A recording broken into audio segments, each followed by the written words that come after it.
लगातार अभी विधानसभा में भी बात उठी और अन्य जो इनके राज्य जहाँ पर भारतीय जनता पार्टी की सरकार है वहाँ लगातार बात उठाई। उर्दू को लेकर बहुत बड़ा इन्होंने मसला खड़ा कर दिया। जब पार्लियामेंट में शेर पढ़ते हैं या असेंबली में शेर पढ़ते हैं तो उर्दू के पढ़ते हैं। अरे उर्दू तो प्योर हिंदुस्तान की जबान है, उस तो बाहर की है ही नहीं। वो मुसलमान कहाँ से हो गई? फिराक गोरखपुरी को अगर नहीं पढ़ा तो मुख्यमंत्री जी को पढ़ लेना चाहिए। फिराक गोरखपुरी कौन थे? योगी आदित्यनाथ जी का पूरा जो मुसलमानों को लेकर एक रवैया है उसको लेकर आपकी क्या प्रतिक्रिया है? बहुत दुखद है। मैं बार बार कहता हूँ, संतों का व्यवहार जो है वो संतों जैसा होना चाहिए और संत जो है करुणा की मूर्ति होता है। आपके मन में तो एक हम लोगों के प्रति इतनी नफरत है कि आप हमारे अलियफ शब्दों का इस्तेमाल करते हैं। प्रधानमंत्री नरेंद्र मोदी की चुप्पी आप किस तरीके से देखते हैं? देखिए, प्रधानमंत्री जी जो बाहर बोलते हैं वो आकर के देश में नहीं बोलते, और जो प्रधानमंत्री जी बोलते हैं उसके ऊपर कुछ करते नहीं। सबका साथ सबका विश्वास तो उनका ही नारा था, हमारा विश्वास ही नहीं है। तो हम तो विरोधी लोग हैं, हम क्यों जाए पाकिस्तान? पाकिस्तान जाओ आप लोग जिन्होंने बनाया पाकिस्तान, हम क्यों जाए पाकिस्तान भाई?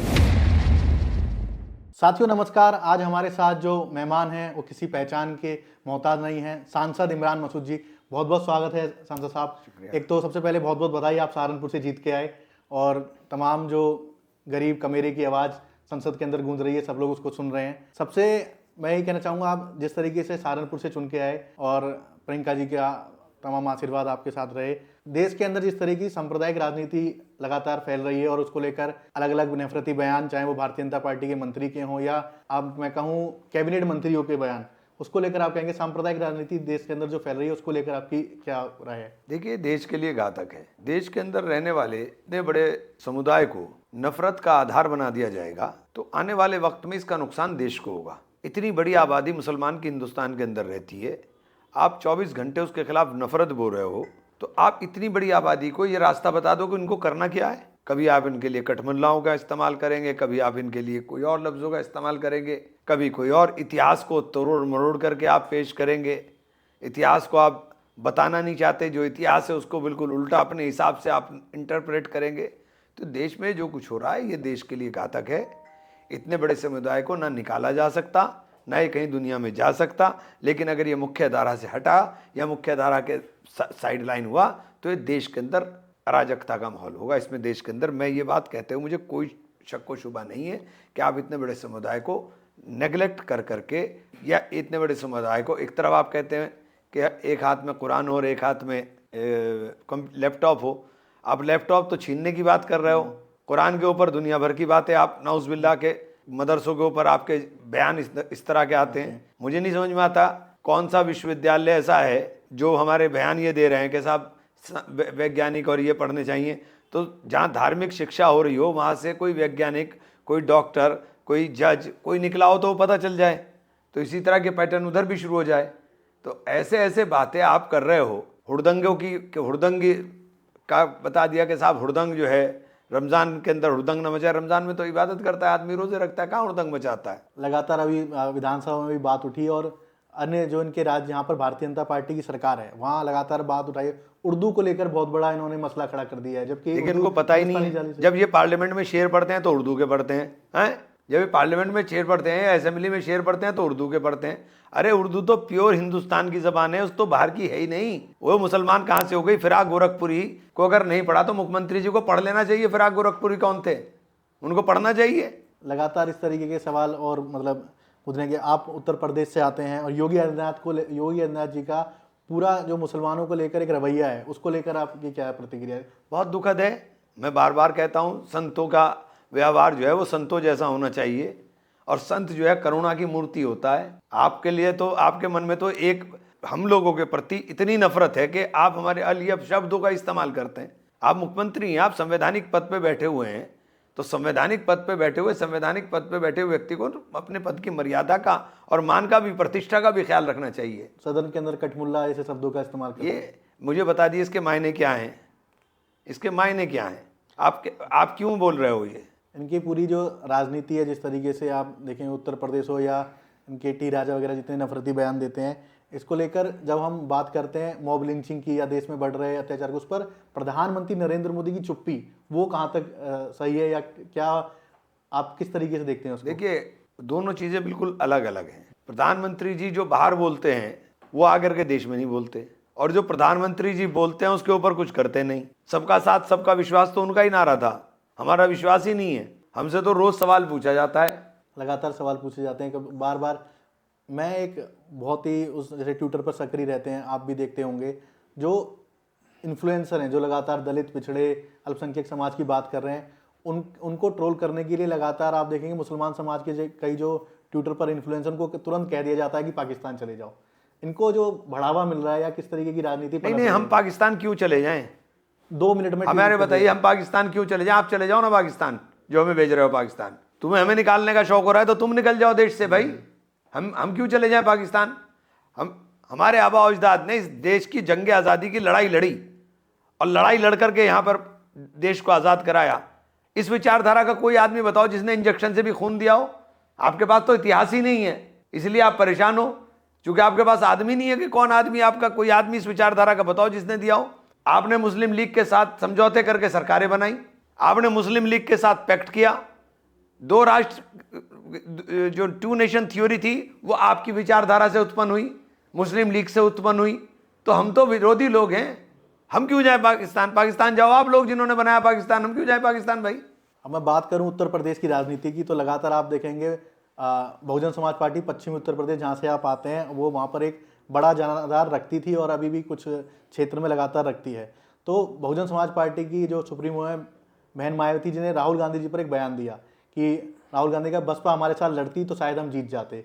उसके ऊपर उन्होंने अपना जो बयान दिया कि राहुल गांधी को हर बार हमेशा टारगेट करना, कांग्रेस भाजपा से पहले वो भाजपा से पहले वो कांग्रेस को टारगेट करती हैं हर बार। देखिए बहन जी को, असल में बहन जी, मुझे नहीं पता क्या वजह है, लेकिन बहन जी को ये समझ में नहीं आ रहा है कि आप हमारे खिलाफ बोलो या किसी के खिलाफ बोलो, तो एक अलग विषय है कि आपने 2007 में अपने दम पर सत्ता हासिल की और 2022 में आप जीरो हो गई। तो आपको समझ में नहीं आ रहा कहाँ है? किसी पार्टी का उदय होने के 12 साल के अंदर वो बिल्कुल जीरो पर आकर खड़ी हो जाए। एक उदाहरण बता दो देश के अंदर कोई हो। जो राष्ट्रीय स्तर की पार्टी थी उसने अपना वजूद प्रदेश में भी खो दिया। तो लगातार जो मिशन मूवमेंट जिसे बाबा साहब अम्बेडकर ने शुरू किया था, ये सपना था काशीराम जी का, ये सपना टूट रहा है। बहन जी को ये समझना चाहिए, सपना टूट रहा है। इससे बाहर निकल करके सोचें और इस मिशन मूवमेंट को बचाएं। दूसरों की चिंता करने के बजाय अपनी चिंता करें। अभी हाल ही में अपने भतीजे को उन्होंने सभी पदों से मुक्त कर दिया है। वो उनका निर्णय, देखिए उसके अंदर कोई, उनके निर्णय इस तरह के होते हैं, उसमें कोई कुछ नहीं कह सकता। उत्तर प्रदेश की राजनीति के हिसाब से अभी कांग्रेस के जो हालात बने हुए हैं या पूरी प्रक्रिया चल रही हैं, संगठन में भी बदलाव की भूमिकाएं चल रही हैं, व्यक्तिगत राय या राजनीतिक राय में आपकी कहूँ, क्या साइकिल पर हाथ बरकरार रहेगा या क्या रहेगी आगे? नहीं, देखिए साइकिल हो या कोई और हो, मतलब मैं बहुत स्पष्ट कह रहा हूँ, साइकिल हो या कोई और हो, हम अपने सम्मान के साथ समझौता नहीं करेंगे। हम बिल्कुल सम्मान, और ये जो पार्लियामेंट के चुनाव में हुआ 80-17 का फार्मूला, हम इसे एक्सेप्ट नहीं करेंगे। ये नहीं होगा कि आप, अगर आप कोई वहाँ अग्रणी भूमिका के अंदर रहना है तो आपको दिल भी तो बड़ा करना पड़ेगा, आपको दिल भी बड़ा करना पड़ेगा अगर आप अग्रणी भूमिका में। उधर अखिलेश यादव कहते हैं कांग्रेस हमारे साथ चलेगी तो साथ चलेंगे, नहीं तो जितनी हम सीटें देंगे उसको भूमिकाएं निभानी पड़ेगी कांग्रेस को, क्योंकि कांग्रेस का उतना जनाधार नहीं है। नहीं तो आधार आपका बहुत है, 2022 में आपने सरकार बना ली थी ना। अरे भैया ये भी कोई बात है, ये भी कोई बात है। दिल्ली का चुनाव नहीं हुआ क्या? अभी दिल्ली का चुनाव देख तो लिया आपने। आप सारे क्षेत्रीय दल मिलकर के कांग्रेस के ऊपर निशाना साधते हैं, क्यों साध रहे भाई? आप कांग्रेस को थोड़ी खत्म कर दोगे, या कांग्रेस हम आपके लिए, सिर्फ आपके लिए काम करेंगे। हम हमारी अपनी विचारधारा है, अपनी पार्टी, हम अपनी पार्टी के लिए काम करेंगे और हम लड़ेंगे। अगर ये किसी को गलत फहमी हो कि हम नहीं लड़ेंगे, हम लड़ेंगे। हम आज ही चैलेंज करना है कि लड़ेंगे, हमें चुनाव लड़ना है। हम चुनाव के प्राणी हैं, आप हमें चुनाव से बाहर करना चाहते हो।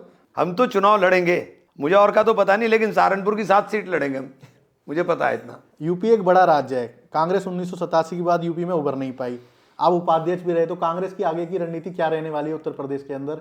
देखिए दुर्भाग्य है, देश के अंदर अगर लड़ाई वैचारिक रूप से कोई मजबूती के साथ लड़ सकता है वो है कांग्रेस। देश के अंदर अगर कोई बात कर सकता है वो है कांग्रेस। एक गारंटी कांग्रेस की है कि वो कभी भाजपा से नहीं मिलेगी, उसके अलावा किसी की 100% गारंटी नहीं है कि वो भाजपा से नहीं मिल सकते। बस मैं बहुत लंबी चौड़ी बात नहीं कहूँगा, बहुत 2 लफ्ज़ के अंदर आपको बात कह रही है। आपने लगातार देखा कि नफरती बयान तो चले, जिस तरीके से लगातार एक बड़ी प्रक्रिया देश भर के अंदर हुई कि मस्जिदों की खुदाई शुरू हो गई और उसको लेकर लगातार तरह तरह के बयानबाजी शुरू हुई। देखिए ये पहले दिन से इनका पहले दिन से ये प्रयास है कि देश का संविधान बदला जाए। और जब हमने कहा था कि ये संविधान खतरे में है और लोगों ने संविधान को बचाने के लिए इनका 400 पार का नारा 240 पे सिमटा दिया, तो अब ये सीधे संविधान नहीं बदल पा रहे, तो ये संविधान की धज्जियां ऐसे उड़ा रहे हैं, ये संविधान की धज्जियां उड़ा रहे हैं। 1995 एक्ट के बाद आप मुझे बताइए इसकी कहाँ गुंजाइश है? कानून आप मानना नहीं चाहते, जो कानून आपको सूट नहीं करता आप उसे बदलना चाहते हो। वक्फ के अंदर आप लेकर आए, वक्फ के अंदर आर्टिकल 14, आर्टिकल 15, 29 को बिल्कुल ओवरलैपिंग कर रहे हो, तो ये संविधान की धज्जियां ऐसे उड़ा रहे हैं। ये तो संविधान को ना मानने वाले लोग हैं भाई। वक्फ बोर्ड को लेकर जो नया बिल आ रहा है उससे आपत्ति क्या है? क्या है उसके अंदर पूरा मामला इनका? देखिए, उसके अंदर जो कब्जे धारक लोग हैं, आपने उनको तो राइट दे दिए, उनको तो राइट मिल जाएंगे, अधिकार आपको तो मुक्त करानी चाहिए थी, कब्जा मुक्त होनी चाहिए प्रॉपर्टी। आप तो कब्जे धारकों को अधिकार दे रहे हो, सजा का प्रावधान भी घटा रहे हो।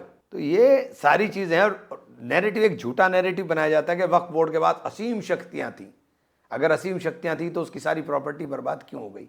असीम शक्तियां थी तो 2006 में सच्चर कमेटी की रिपोर्ट ने कहा कि इसका प्रबंधन सही होता तो इसकी आमदनी 12,500 करोड़ रुपया होती। असीम शक्तियां थी तो उसके पास पैसा क्यों नहीं? सदन के अंदर जब हम देखते हैं, राहुल गांधी पहले से ही सदन के अंदर थे, प्रियंका गांधी सदन के अंदर पहुंची और दमदार भाषण दिया। जब प्रियंका गांधी भाषण दे रही थी तो पीछे एक व्यक्ति लगातार जो भारतीय जनता पार्टी के सांसदों से लड़ रहा था, वो बहुत ज़्यादा चर्चा में रहा, उसका नाम इमरान मसूद था। और लगातार चर्चा में रही कि इमरान मसूद ने लगातार भारतीय जनता पार्टी के सांसदों को लताड़ा, मतलब जहाँ उन्होंने गलत बोला सिखाया। क्या प्रियंका गांधी जी के साथ जो एक क्लोज टीम है उसके आप बहुत एक अहम हिस्सा हैं? मैं तो भैया एक छोटा सा सिपाही हूँ कांग्रेस का, जहाँ खड़ा कर देंगे वहाँ खड़ा हो जाऊँगा। लगातार अभी सवालों में रहे कि एएसआई की भूमिका, पूरे जो सर्वे चल रहे हैं इसमें क्या है? देखिए, एएसआई जो है, मतलब मुझे नहीं समझ में आता। एएसआई का जन्म हुआ 1872 में, ये डिपार्टमेंट बना 1872 में, और 1904 में इसने प्रबंधन का काम शुरू करा। तो बनाया था तो इसे केयरटेकर, ये मालिक बन गया। भाई मस्जिद में हम नमाज पढ़, हमारे आबा अजदाद ने मस्जिद बनाई, वो मस्जिद नमाज के लिए तो बनाई। एएसआई तय कर रहा है कि आप इसमें नमाज पढ़ोगे ना पढ़ो, ये कौन है तय करने वाला भाई? तो ये लोग तय नहीं करेंगे कि किसको? ये कौन है तय करने वाले? इस तरीके से बयान आ रहे हैं कि पाकिस्तान, ये लोग कौन है तय करने वाले? घूम फिर के बात वहीं आ जाती है। ये कौन है तय करने वाले, मुझे बताओ ना। अभी भाई मस्जिद बनाई नमाज के लिए, आप कह रहे हो यहाँ वजू ना करो, क्यों ना करो भाई? आप बताओ मुझे। आपको संरक्षण का काम दिया था तो संरक्षण करते, आपने तो बर्बाद कर दिया। और जितनी प्रॉपर्टीज एएसआई के संरक्षण में, उनका हालत देख लीजिए क्या है, कुछ चंद को छोड़कर। प्रधानमंत्री नरेंद्र मोदी ने अगर ट्रिपल तलाक बिल लेकर आए तो उसमें दिक्कत क्या है? आप पर्सनल लॉ में दखल अंदाजी कितनी भी कर ले, मानेंगे हम अपने लॉ ही, कुछ नहीं मानने हम आपके, हमें अपने ही लॉ मानने हैं। आप करते रहो, जो लाना है ले आओ, यूसीसी ले आओ, कुछ भी ले आओ, आप लाओ, हमें तो वही मानना है जो हमारा कुरान कह रहा है, जो शरीयत कह रही है, हम शरीयत को मानेंगे।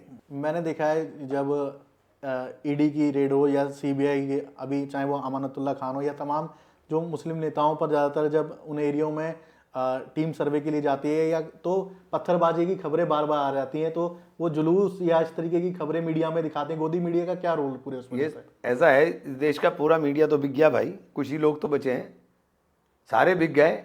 अब इन्होंने जो कुंभ का प्रचार किया है, इनसे कोई पूछे, इसे अकल को भी चला लेते। 67 करोड़ की जो तुम बातें बता रहे हो, ये 67 करोड़ का लोग गए वहाँ स्नान करने के लिए, थोड़ी सी अकल चला लो तो पता चल जाएगा 67 करोड़ पे कितना खर्च हुआ।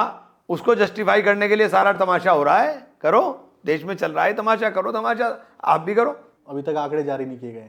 आंकड़े जारी कर ही नहीं सकते, आंकड़े जारी कर ही नहीं सकते। अरे भाई छोटी सी एक बहुत गंदी बात बता रहा हूं मैं तुम्हें, 67 करोड़ लोग गए, एक आदमी 200 से 300 ग्राम मल त्यागता है, कितना मल इकट्ठा हुआ उसका तुमने क्या प्रबंधन किया, वही बता दो, अगर सारा खुल जाएगा। बताओ मुझे, कितना बड़ा आपका एसटीपी प्लांट है, कितना बड़ा, कहां से आपने उसका प्रबंधन किया, बताओ आप मुझे। अगर जवाब मिल जाए तो आपके चैनल पे कह रहा हूं, जवाब मिल जाए तो मुझे बता देना। एनजीटी कुछ कह रहा है, आप कुछ कह रहे हो, तो ये जो देश में चल रहा है भैया, ये देश के अंदर दिक्कत क्या है कि देश के अंदर इस वक्त सिर्फ झूठ चल रहा है, और झूठ को परोसने का काम मीडिया करता है। बड़े बड़े मीडिया हाउस उसी काम के ऊपर लगे हुए हैं, ये देश का दुर्भाग्य है। प्रधानमंत्री का शुरू का नारा सबका साथ सबका विश्वास, जो उसमें सबका विश्वास था, वो सबका विश्वास क्या मुस्लिमों के लिए अब साबित नहीं हो पा रहा है? तो कहाँ साबित हुआ भाई, बताओ ना, हमारा विश्वास कहाँ साबित हुआ, वो हमें बता दो। हमारी छात्रवृत्ति आप रोक दो, हमारे इंस्टीट्यूशन को आप पैसा बंद कर दो, हमारे साथ तो आप जुल्म पे जुल्म किए जा रहे हैं। लगातार मैं देख रहा हूँ कि इन्होंने, चाहे वो धीरेन्द्र शास्त्री हो या तमाम ITN बाबा कोई आ गया, बाबाओं को लेकर जो पूरे देश के अंदर एक माहौल बनाया, और कुछ मौज आ रही बाबाओं की, इस देश में आस्था को जबरदस्ती वो है, मौज आ रही बाबाओं की। बाबा ने खोल दिया आश्रम, मेडिकल कॉलेज और ये बहुत दुनिया भर का काम। तो बाबा जी से कहिए ना, मेडिकल कॉलेज मेडिकल साइंस की तरफ क्यों जा रहे हैं, जब अगर आप ये बातें कर रहे हो, आप तो मेडिकल कॉलेज खोल रहे हैं। देश के गृह मंत्री सदन के अंदर बोल रहे थे, आप भी सदन के अंदर थे, डॉक्टर बाबा साहब अम्बेडकर को लेके अपमान किया गया और पूरे देश के अंदर उसमें कांग्रेस देखिए, बाबा साहब का अपमान देश नहीं सहेगा, बाबा साहब का अपमान देश नहीं सहेगा और याद रखेगा। लगातार उसमें बातें चली कि खूब हो हल्ला हुआ, उसमें बार बार एक बात निकल कर आई कि डॉक्टर बाबा साहब अम्बेडकर को हराने वाली कांग्रेस थी। बार बार बीजेपी आरोप लगाती हुई आ रही। देश के कानून मंत्री थे बाबा साहब भीमराव अम्बेडकर, प्रधानमंत्री कौन थे? पंडित जवाहरलाल नेहरू। तो फिर जरूरत थी क्या? एक तरफा कांग्रेस का राज था। कैसी ये बातें करेंगे, मतलब झूठ को ऐसा पेश करते हैं कि झूठ ही झूठ दिखाई दे। जिस तरीके से आप देखेंगे प्राइवेटाइजेशन का मामला हो या आरक्षण को लेकर लगातार टिप्पणी करना इनके नेताओं के, क्या आरक्षण को लेकर भारतीय जनता पार्टी या प्रधानमंत्री नरेंद्र मोदी बिल्कुल मतलब उसको खत्म करने की कगार पे आ गए? आरक्षण बचा भी है? आरक्षण के ये विरोध में असल में क्या है, इनका सबसे नंबर 1 विरोध मुसलमान, दूसरा नंबर दलित, आदिवासी, बैकवर्ड। 90% देश की जो आबादी है उसका मूर्ख बना करके 10% लोग राज करें। किसी जाति विशेष के लिए नहीं बात कर रहा हूं मैं। 10% लोगों को इस देश में राज कराना है, 90% को गुलाम बनाना है, और उसी पॉलिसी के ऊपर, उसी नीतियों के ऊपर ये चलता हुआ दिखाई दे रहा है। आप मुझे बताइए, मीडिया हाउस में कोई बैकवर्ड का, दलित का कोई आदमी है बड़ा? है कोई बड़ा गांव से ग्रामीण पृष्ठभूमि का कोई मिलेगा आपको क्या, जो देश चला रहे हैं? जो राहुल जी ने सवाल खड़ा कर दिया, 100 नौकरशाहों में कोई तो दिखा दो कि कोई आदमी मिल जाए। क्या इतनी बड़ी बड़ी कम्युनिटी के अंदर कोई आदमी काबिल नहीं है? ये क्या मुमकिन है? तो देश को 90% लोगों को बेवकूफ़ बना के 10% के हाथ में सब कुछ रहे, यही देश में हो रहा है। राहुल गांधी लगातार सदन के अंदर बात उठा रहे हैं और पूरी कांग्रेस उस पर हावी होकर भारतीय जनता पार्टी को घेर रही है। जातिगत जनगणना, उसके क्या मायने और कितनी जरूरी है देश के लिए? देखिए, जब आप जातिगत जनगणना कराओगे, आर्थिक सर्वेक्षण कराओगे, तो आपको स्थिति का पता चलेगा। जब सच्चर कमेटी की रिपोर्ट आई तभी तो पता चला कि मुसलमान 37% से घट करके 2% पर आ गया सरकारी नौकरियों के अंदर, वरना पता कैसे चलता? 1947 में 37% जो कम्युनिटी हिस्सेदारी रखती हो वो घट करके 2% पर आ गई। सच्चर कमेटी ने बताया ना। जब तक आप कराओगे नहीं तो पता कहाँ। अब आदिवासी, आप कह रहे हैं हमने आदिवासियों के उत्थान के लिए कर दिया, आपने क्या कर दिया? अभी आज मेरी एक रिपोर्ट देख रहा था, जितनी आदिवासी, खासतौर से गुजरात में 5 नदियां जोड़ने का कार्यक्रम हो रहा है, वहाँ हाईवे निकालने सारी आदिवासियों को उजाड़ा जा रहा है। तो आदिवासियों के पुनर्वास के लिए जो नीति बनी थी, जो बना था, उसके ऊपर अमल नहीं हो रहा। तो जब आप गरीबों के बारे में ध्यान दोगे तो पता चलेगा ना। अभी जहाँ गरीब अपनी रोटी की, इस देश में क्या हो गया, रोटी की मांग करोगे तो आपको नफरत मिलेगी, फौरन तैयार है। अभी कोई नफरत का बम फूटेगा और फिर नफरत चालू है, और देश के लोग बेवकूफ़ बन रहे हैं। मीडिया हाथों में खेल रहा है, लेकिन ये एक न एक दिन इनका अंत होगा। इन सब चीज़ों का लोगों की समझ में आएगा, क्योंकि कटोरा किसके हाथ में आना है? हमारे हाथ में तो पहले दिन से कटोरा है। ये मुगालता ना रखे कोई कि हमें कटोरा मिलेगा, हमारे हाथ में तो कटोरा ऑलरेडी है। कटोरा उनके हाथ में आना है जो कूद कूद करके नारे लगा रहे हैं, चूँकि जेब उनकी लुट रही है। शेयर बाजार में पैसा हमारा ही नहीं लगा हुआ है। शेयर बाजार में पैसा हमारे से मतलब, मैं आपको समझ लीजिए, शेयर बाजार में पैसा आप लोगों का ही लगा हुआ है। हाँ, ये जो लाखों करोड़ रुपए डूब रहे हैं, ये आपके डूब रहे हैं, हमारे नहीं डूब रहे हैं। जब बच्चों के लिए पैसे नहीं बचेंगे ना, तब समझ में आएगी, अकल खुलेगी। उसने कहा ये तो काम दूसरा हो गया भाई, तो बदलाव आएगा। आर्थिक रूप से देश का पिछड़ापन हो या हम तमाम उस तरीके 70 साल का रिकॉर्ड टूट गया भाई। शेयर मार्केट इतने नीचे गया कि 70 साल का रिकॉर्ड तोड़ दिया। यही डायलॉग है ना, 70 साल में जितना किया था वो सब बर्बाद तो कर दिया इन्होंने। बार बार सदन के अंदर जब प्रधानमंत्री नरेंद्र मोदी भाषण देते हैं तो कांग्रेस को लेकर जब भी टारगेट करते हैं, बार बार नेहरू को शामिल कर देते हैं उसके अंदर। अरे नेहरू जी ने तो इस देश को दिया है। नेहरू जी जब सत्ता संभाली थी तो देश के अंदर अनाज भी नहीं था। जो नेहरू जी थे जिन्होंने अनाज पैदा कराया, वो नेहरू जी थे जिन्होंने देश को विश्व के मानचित्र के ऊपर मान्यता दिलाई। वो नेहरू जी थे जिन्होंने भागड़ा नगल डैम बनाया। वो नेहरू जी थे जिन्होंने इसरो के अंदर भेजा। नेहरू जी से क्या मुकाबला करेंगे भाई? जो नेहरू जी ने बना दिए संस्थान, तुमने उन्हें बर्बाद कर दिए। आप कैसी बातें कर रहे हैं? नेहरू से क्या मुकाबला है? नेहरू तो देश के बनाने वाले लोगों में है। लगातार और बातें चली, चर्चा होती है सदन के अंदर भी। यहाँ हम बात करें कि बड़े विपक्षी के रूप में अब प्रियंका गांधी भी हैं और वहाँ पर राहुल गांधी भी हैं।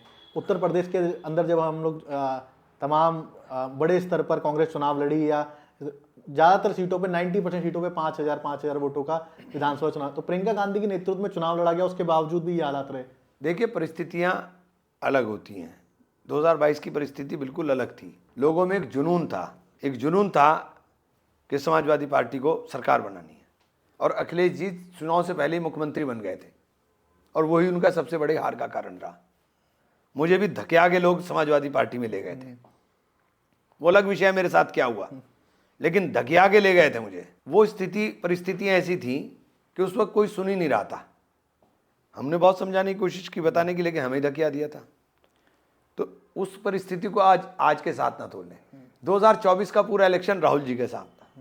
राहुल जी की भारत जोड़ो यात्रा ने एक मॉल देश में बनाया था, वो उससे मिला था। वो राहुल जी के नाम पे पड़ा हुआ वोट था। 2027 के अंदर हम लोग मजबूती के साथ चुनाव लड़ेंगे 100%, ये आज आपसे कह रहा हूँ। 2024 का चुनाव राहुल जी के बिल्कुल फेस पर लड़ा गया। भारत जोड़ो यात्रा निकली, दिल्ली के अंदर राहुल गांधी ने प्रचार किया और दिल्ली में राहुल गांधी फ्लॉप रहे। नहीं, फ्लॉप, आप एक बात सुनिए, हारना और जीतना तो होता ही है, फ्लॉप थोड़ी हो गया। कई सीटों पे प्रचार किया तो वोट नहीं मिले क्या? वोट नहीं मिले क्या? एक जीतेगा एक हारेगा, वो एक अलग विषय है, लेकिन वोट नहीं मिले क्या? क्या सिर्फ वोट देखिए कितने मिले हैं। क्या सिर्फ केजरीवाल को हराने के लिए कांग्रेस लड़ी? कहा? क्या सिर्फ केजरीवाल को हराने के लिए कांग्रेस लड़ी? नहीं, हम अपने सर्वाइवल के लिए लड़ रहे हैं भाई। केजरीवाल साहब को ये गलतफहमी हो गई थी कि वही सब कुछ है, ये थोड़ी ना होता है, ऐसा नहीं होगा। आप एक राष्ट्रीय दल को आइसोलेट नहीं कर सकते हो। आप सारे लोग मिलकर के चाहोगे कि आप अपने अपने प्रदेश के अंदर सारे काम करो और कांग्रेस को दबा लो, तो ये नहीं होगा। हम कांग्रेस के लिए लड़ेंगे, कांग्रेस के लिए काम करेंगे। कांग्रेस एक विचारधारा है, और कांग्रेस सबसे पुराना दल है देश के अंदर, ये मिटने वाला नहीं है। बहुत लोग आए मिटाने के लिए, लेकिन मिटेगा नहीं है, ये विचारधारा है। ये देश के अंदर संस्थाएं हैं, जेएनयू है, जैसे तमाम संस्थाएं, इस पर लगातार प्रहार किया जाता है। नहीं, किसी भी तरीके से जेएनयू को टारगेट करने की कोशिश करते हैं लोग बार बार। देखिए, जिस जगह इनकी विचारधारा का प्रचार प्रसार ना हो पाए, वो हर चीज को टारगेट करते हैं। मैं बात करता हूं अब व्यक्तिगत रूप से कि सपा, बसपा, कांग्रेस क्या वापस अब दोबारा कहीं जाने की कहीं नहीं, कब्र में है? कब्र में। अब कांग्रेस का दामन थाम लिया तो बस कब्र में जाऊंगा, अब कहीं नहीं जा रहा मैं, बहुत हो गया। मैंने अपने लोगों से भी कह दिया था, मैंने कहा एक बार धकिया लिया तुमने, अपनी धकिया में आऊंगा मैं किसी के। सहारनपुर की जनता ने आपको जिता के भेजा। अब सहारनपुर की जनता जिस तरीके से, उनके लिए एक स्पेशल मैं बात करूं कि उस लोकसभा के लिए आपके क्या क्या विजन है? देखिए, जो लोकसभा में काम करना चाहता हूँ, कल सुबह भी जा रहा हूँ उसी संबंध में। मुझे सबसे पहला काम स्वास्थ्य सेवाओं को सुधारना है। कल सुबह जा रहा हूँ मैं, कल लखनऊ जाऊँगा, कल स्वास्थ्य मंत्री जी से मिलूंगा। तो मेरी जो विजन है, तो मेरी सोच सहारनपुर के लिए है, उसके ऊपर मैं लगा हुआ हूँ। कुछ निकल के आ जाए तब मुझे बोलने से फायदा है। कनेक्टिविटी में सहारनपुर ऑलमोस्ट 100% सैचुरेशन की स्थिति में आ गया। सब तरफ काम चल रहा है, सब जो हमें रोड करानी थी वो सब करा दी, उनका पैसा जारी हो गया, सब काम स्टार्ट हो गया। तो डेवलपमेंट में सहारनपुर बहुत आगे जाएगा। आपने, मैं एक बयान सुन रहा था आपका, माइनॉरिटी जो डिपार्टमेंट है देश का, विभाग है, उसके फंड्स रोके जा रहे हैं, मदरसों के फंड रोके जा रहे हैं, इसके पीछे क्या सच्चाई है? सच्चाई क्या है? रोके जा रहे हैं, पैसा नहीं दे रहे हैं। आप उठा लीजिए, आप पुराने बजट उठा करके। आपने माइनॉरिटी बच्चों की छात्रवृत्ति नहीं जारी करी। आप कहते हो कुरान के साथ लैपटॉप हो, आप लैपटॉप छीन रहे हो। आप दे कहाँ रहे हो लैपटॉप? लगातार उस तरीके की बातें कर रहे हैं। अब सदन के अंदर भी बातें हुई, आप ग्राउंड पे भी आप उस तरीके देखेंगे। हाँ, जब हम बात करें हाथरस के अंदर दलित कांड हुआ, या अभी दिल्ली के अंदर वाल्मीकि बेटी के साथ हुआ, राहुल गांधी लगातार अग्रसर दिखाई दिए। उसमें अखिलेश यादव भी चलो इन्वॉल्व हुए चीज़ों को लेके। राहुल गांधी की जो एकदम से ये सामाजिक न्याय की लड़ाई, ये 3-4 सालों में ही इतनी मजबूत क्यों दिखाई दी? पहले से क्या दलितों के प्रति उतना वो कांग्रेस की जो भावना नहीं थी? नहीं, देखिए ऐसा है, मैं फिर एक बात कहूँगा, मेरी बात दूर हो जाएगी। बहन जी की लड़ाई कमज़ोर हो गई, इसलिए आपको राहुल जी की लड़ाई दिखाई देने लगी। हम तो बहन जी से चाह रहे हैं कि बहन जी दलितों के लिए, शोषितों के लिए, वंचितों के लिए जो मूवमेंट चला था उसे मजबूत करिए। आइए, साथ हाथ मिला करके चलिए। साथ हाथ मिला के चलेंगे तो आप भी सर्वाइव करेंगे और हम भी सर्वाइव करेंगे। 2027 में चुनाव अगर लड़ा जाएगा, राहुल गांधी की क्या भूमिका रहेगी पूरे चुनाव में, और किस तरीके से देखते हैं? देखिए, वो भूमिका मैं तय करने वाला थोड़ी हूँ। राहुल जी की भूमिका राहुल जी को तय करनी है, मुझे थोड़ी ना तय करनी है। नहीं, आप उनके सांसद हैं और पूरी मैं तो सिपाही हूँ राहुल गांधी का। जहाँ मुझे खड़ा कर देंगे मैं वहाँ खड़ा हो जाऊँगा, वो मुझे जो कहेंगे वो करूँगा। उत्तर प्रदेश का संगठन तैयार हो रहा है, उसमें इमरान मसूद की कितनी भूमिका है? प्रदेश अध्यक्ष को संगठन बनाना है, प्रभारी जी को संगठन बनाना है। हम सिपाही हैं, सिपाही की तरह काम करेंगे, जहाँ जो कहेंगे वो करेंगे, उसके अलावा कुछ भी नहीं। भूमिका हमारी क्या भूमिका होगी? प्रियंका गांधी सदन के अंदर हैं और अभी उत्तर प्रदेश की प्रभारी थी। ये खबरें आ रही हैं कि उत्तर प्रदेश की वापस प्रभारी प्रियंका गांधी बन सकती हैं। नहीं, ये फैसला पार्टी का है या प्रियंका जी का है, मेरा इसमें क्या लेना है? सदन के अंदर बिलाया यूनिफॉर्म सिविल कोड को लेकर इमरान मसूद जी क्या रहा है? देखिए, यूनिफॉर्म सिविल कोड आप लेकर आए, वहीं कामयाब कर लें जहाँ लेकर आए भाई। हमारे पे तो कोई फर्क पड़ने का नहीं, तो आपको जो करना है कर लो। तो हमारे हमें तो निकाह जो है वो मौलवी साहब ही पढ़ाएंगे, और मौलवी साहब के बाद ही हमारा निकाह होकर के शादी होगी। आपको जो करना है डॉक्यूमेंटेशन वो करते रहो। लगातार आप देखिए, इसमें जब बिल आते हैं या उस पर आते हैं, अमित शाह बार बार सदन के अंदर खड़े होते हैं, या एक बार डॉक्टर बाबा साहब अम्बेडकर का अपमान भी हुआ, या अन्य जो लगातार राहुल गांधी जब भी बोलते हैं तो उनको लगातार ट्रोल करके जो शुरू से करते हुए आए हैं उसमें घेरने की कोशिश की जाती है, और कई बार अपशब्द भी कहे जाते हैं राहुल गांधी को लेकर जगह जगह पर। बस ये जो वो लोग जाने, इसमें मैं नहीं कुछ बोल सकता। इस बारे में हम क्या बोल सकते हैं? आप अपशब्दों का इस्तेमाल करते हैं क्योंकि आपके लिए सब जायज़ है। आप किसी को भी गाली दे लो, आपको कोई ज़रा सा कुछ कह दे तो बस आपको तो रगड़ देना है फिर तो। रमेश बिदुड़ी सांसद का आप चुनाव लड़ रहे थे, तमाम लोगों की बात करिए, ढंग के लोगों की बात करिए। आप किसका नाम ले रहे हो? सदन के अंदर नहीं, जिनको बात करने की तमीज़ ना हो, उनके ऐसे लोगों के बारे में क्या बात करनी भाई? देश के अंदर महंगाई, भ्रष्टाचार, तमाम ऐसे मुद्दे हैं। इस पर मैं एक आखिरी सवाल उसी पर कि गोदी मीडिया का रोल आप किस तरीके से देखते हैं कि इन मुद्दों पर बात अहम क्यों नहीं कर रहा है? सही, आप किसी भी मुद्दे पे नहीं बात करते, आप किसी भी मुद्दे पे नहीं बात करते। आपने व्यापार के अंदर लगातार हमारा आयात जो है वो लगातार बढ़ रहा है और निर्यात लगातार घट रहा है। आप इस पे बात ही नहीं करेंगे। आप बात नहीं करेंगे कि शेयर मार्केट 70 साल के अंदर सबसे ज़्यादा गिर गया, डूब गया। पैसा किसका डूबा है? अडानी तो डूबा नहीं, अंबानी नहीं डूबा। डूब कौन रहा है? डूब तो संदीप बाबू आप रहे हो। तो मैं परेशान आपके लिए हो रहा हूँ, क्योंकि मैं तो डूब नहीं रहा, मेरे पास है ही नहीं। शेयर मार्केट में तो मेरा भी नहीं है। अरे आपसे मेरी मतलब मैं आपसे मतलब आप मुराद समझिए ना। मैं तो चिंतित आपके लिए हूँ, लेकिन अगर आपको ही चिंता नहीं है तो मैं क्या करूँ? बहुत बहुत धन्यवाद सर, आप आए। आप सब लोग देखते रहिए द एक्टिविस्ट संदीप पॉडकास्ट। नमस्कार।